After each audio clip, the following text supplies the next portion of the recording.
Отец Вячеслав, мой знакомый говорит, что он в жизни всего добился сам. Что можно ответить такому человеку? Ну, это очень хорошо, конечно, когда у тебя получается в жизни добиваться. И, конечно, это не главное стремление, смотря чего ты добиваешься.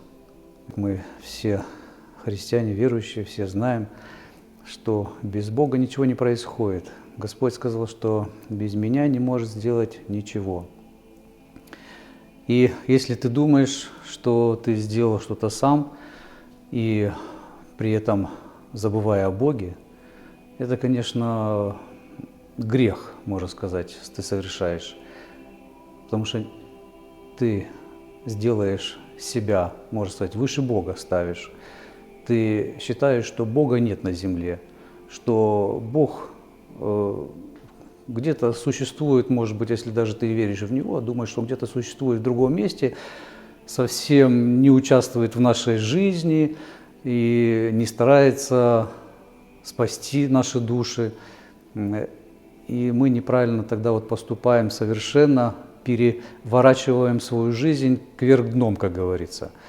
Все, что делаем здесь в жизни, не духовное особенно, и стремимся добиваться здесь не духовного, а только, чтобы как заработать деньги, то получается, мы нарушаем одну из заповедей Божьих, где Господь говорит, в первую очередь стремись ко мне и спасай свою душу. Остальное все приложится. Господь говорит, я и одену тебя, и накормлю тебя. Посмотри, говорит, на птицы небесные, они летают, не сеют, не жнут, не собирают богатства, а каждую, говорит Господь, я кормлю. Неужели, говорит, ты думаешь, что тебя, маловера, который дороже мне этих птиц, думаешь, я тебя не кормлю и не прокормлю? Поэтому человек заблуждается, когда он думает, что он делает сам все своими силами. И надо все-таки быстрее исправлять свои мнения. Он, наверное, может быть, не видит, что, может, за него кто-то даже молится из родителей, пытаются помочь, видя, что, да, ребенок, может быть, не туда стремится, не в духовную сферу, не в правильную сторону стремится в своей жизни, и пытаются молиться за него усердно, чтобы помочь. Потом, добиваясь всего и думая так, ты все равно потом ты все равно можешь это потерять. Все, что, как говорится, ненужное для спасения, Господь у тебя может отобрать.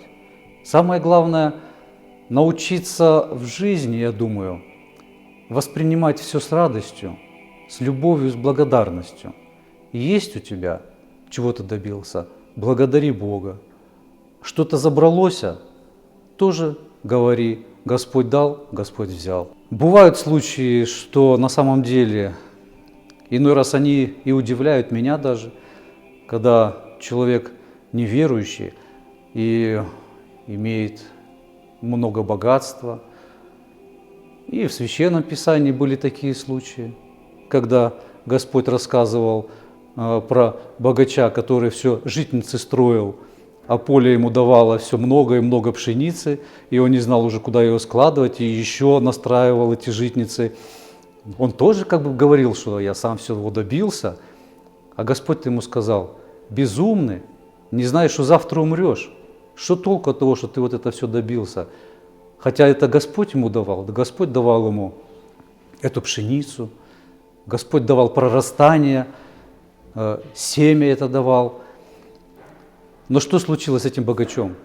Он умер и попал в ад. Вот дай Бог, чтобы с нами такого не случилось, когда мы думаем, что мы сами все добились, без Бога, что Бог в моей жизни не участвует. Это очень страшные мысли.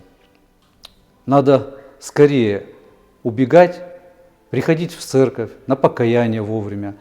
Вообще, откуда они появляются, такие мысли? Это дьявол наветывает. И тяжело человеку даже иной раз правильно подумать и исправить свои мысли, пока ты не зайдешь к Богу, в церковь, не скажешь «Господи, помилуй». упадешь на коленки, скажешь: «Вразуми меня, Господи», покаешься в грехах своих, причастишься святых Христовых таинств, и тогда вдруг твой мозг начнет просвещаться. Ты скажешь: ух ты, как это я раньше так жил-то, думал, что я сам все делаю, думал, какой я прям хороший, а оказывается, ничего хорошего-то я и не делал, оказывается. Превозносился перед другими, поговорил, что, может быть, как я вот сам всего добился, а ближнему, может, своему говорил, а ты вот какой-то вот хиляк и не можешь добиться ничего, да? Тем самым опять же нарушаем заповедь Божию. Вот к чему оно приводит, когда человек думает, что я сам все добился? Чаще всего к осуждению ближнего. Он пребывает в гордыне, а близкий для него всегда как бы ниже него становится. Но а если вдруг какие-то начнутся невзгоды и беды в жизни, то все равно благодарить за все Бога. Значит, Господь начинает вас вразумлять, начинает показывать вам, что Бог все-таки участвует в вашей жизни. И не думайте как-нибудь иначе, по-другому. Многие люди к Богу приходят, но все в свое время. Кто-то в старости, кто-то в молодости.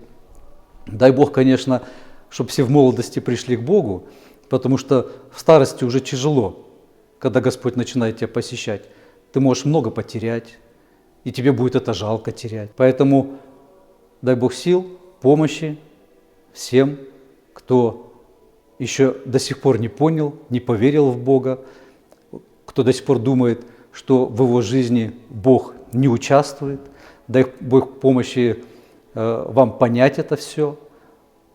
А чтобы это понять, приходите все-таки в церковь, на молитву. Всех поздравляю с приятным постом.